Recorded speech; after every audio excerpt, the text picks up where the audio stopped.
Every possible story exist करती है जो आप सोच रहे हैं। हाँ भैया, ऐसे बहुत सारे होते हैं जो कोचिंग में जाते हैं, जो कपल बना लेते हैं, फिर दोनों कपल साथ में पढ़ते हैं और सेलेक्ट हो जाते हैं दोनों।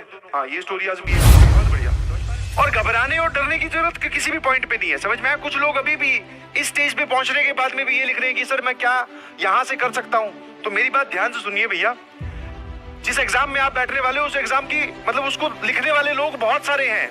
तो आप मार्केट में अगर ढूंढने जाओगे तो आपको हर वैरायटी की स्टोरी मिल जाएगी, हर वैरायटी की, एवरी पॉसिबल वैरायटी।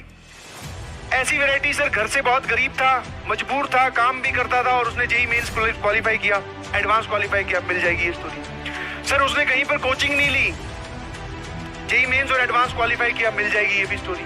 ठीक है, गरीब छोड़ो सर, हमारे टाइम पे, मैं अपनी अगर बात करूं तो हमारे टाइम पे वहां पर एक साइकिल स्टैंड होता था। ठीक है, दूर जाते थे, कोचिंग के बाहर साइकिल लगाते थे, वहां पर एक ही ऐसा लड़का था हम सब में से 5-10 हजार बच्चे पढ़ रहे थे जो गाड़ी लेके आता था। उस टाइम पे वो सेंट्रो लेके आता था, तो उसका भी सिलेक्शन हुआ। एवरी पॉसिबल स्टोरी एग्जिस्ट करती है जो आप सोच रहे हैं, समझ में आया? तो अगर आप इस सवाल का जवाब ढूंढ रहे हैं तो हाँ, आप क्वालिफाई कर सकते हैं बेटा। ऑन द लाइटर नोट अगर मैं ये बोलूं, हाँ भैया ऐसे बहुत सारे होते हैं जो कोचिंग में जाते हैं, जो कपल बना लेते हैं, फिर दोनों कपल साथ में पढ़ते हैं और सेलेक्ट हो जाते हैं दोनों। हाँ, ये स्टोरी आज भी है, समझ पा रहे हो? हर प्रकार की स्टोरी है। दोनों ने कपल बनाया, दोनों का ही बेड़ा गर्क हो गया, ये स्टोरी भी है।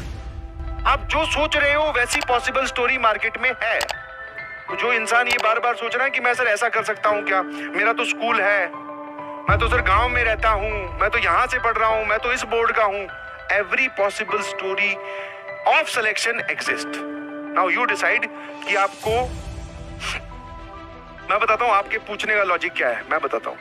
कोई हमें बस पीठ पे हाथ रख के या कंधे पे हाथ रख के ये बोल दे कि बेटा इस मोमेंट पे तो तेरा सिलेक्शन नहीं हो सकता, ताकि फिर हम ये बोल दे कि देखो हमारी मजबूरियां कितनी बड़ी थी, इस वजह से मैं नहीं सिलेक्ट हुआ, मेरा तो बोर्ड ये वाला था, अगर मेरा बोर्ड सीबीएसई होता तो मैं सिलेक्ट हो जाता। समझ में आया? क्या मेरी बात समझ पा रहे हो? आप बस ये सोचते, जो ये लोग पूछते ना कि अब शुरू कर सकता हूँ क्या, तो ये इंसान कुछ नहीं ये सुनना चाह रहे हैं कि हमें सर ही बोल दे कि बेटा अब शुरू करने से कुछ नहीं होगा, बहुत लेट हो गया, ताकि फिर मैं ये शुरू करने वाला काम ही, कम से कम मेहनत तो नहीं करनी पड़ेगी। सर नहीं बोला था, बोले अब शुरू करने से कुछ नहीं होगा, अब घर चलो, बच गए। अब अपने बढ़िया से गेम वेम खेलते हैं, घूमते हैं पार्क में। और मेरी तो ये मानना है कि आप किसी और की स्टोरी से सिर्फ इंस्पायर हो जी, मतलब इंस्पायर होने की कोशिश करिए, खुद अपनी स्टोरी लिखो ना भाई, ताकि अगले साल फिर हम ये बता सके बच्चों को कि पिछले साल भैया ऐसे ऐसे करके सो एंड सो एक बच्चा था जो कि सेलेक्ट हो गया।